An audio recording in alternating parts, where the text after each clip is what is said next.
મહત્વપૂર્ણ સમાચાર મળી રહ્યા છે રાજકોટથી ઝડપાયેલા બે બાંગ્લાદેશી મુદ્દે આ મોટા ખુલાસા થયા છે। બંને બાંગ્લાદેશી બોમરા બોર્ડર ક્રોસ કરીને આવ્યાનો ઘટસ્ફોટ થયો છે। બોમરા બોર્ડર ક્રોસ કરીને કોલકાતાથી તેઓ અમદાવાદ પહોંચ્યા હતા અને અમદાવાદથી રાજકોટના પડધરી નજીક એક મકાનમાં રહેતા હતા। આ બંને બાંગ્લાદેશી પડધરી નજીક ભાડાના મકાનમાં રહેતા હતા। રાજકોટમાં બાંગ્લાદેશી યુવકોના પરિચિત સાથે સંપર્ક હતો।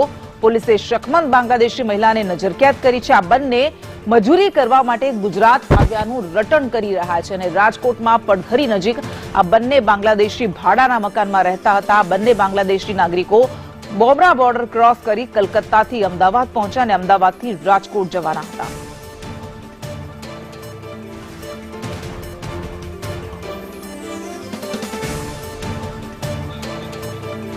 અને વધુ વિગત સાથે સંવાદદાતા મયુર સોની આપણી સાથે જોડાઈ ગયા છે। મયુર, આ બંને બાંગ્લાદેશ બોર્ડર ક્રોસ કરીને ગુજરાત પહોંચી ગયા, ગુજરાતમાં અમદાવાદથી રાજકોટ પહોંચવાના હતા। આ ખરેખર ખૂબ ગંભીર બાબત છે। ખૂબ જ ગંભીર કહી શકાય તે પ્રકારની વિગતો છે તે પ્રકાશમાં આવી છે।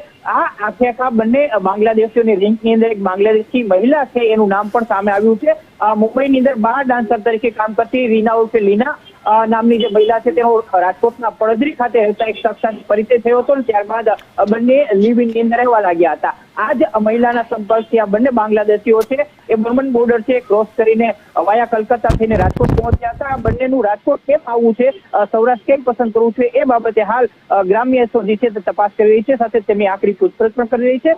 મહત્વની વાત એ છે કે રાજકોટની અંદર અન્ય કોઈ વ્યક્તિ સાથે તે બાંગ્લાદેશીઓનું કનેક્શન છે કે કેમ એ બાબતે પણ હાલ પૂછપરછ પર ભાર દેવાઈ રહ્યો છે। જી બિલકુલ, આભાર આપનો તમામ વિગત માટે।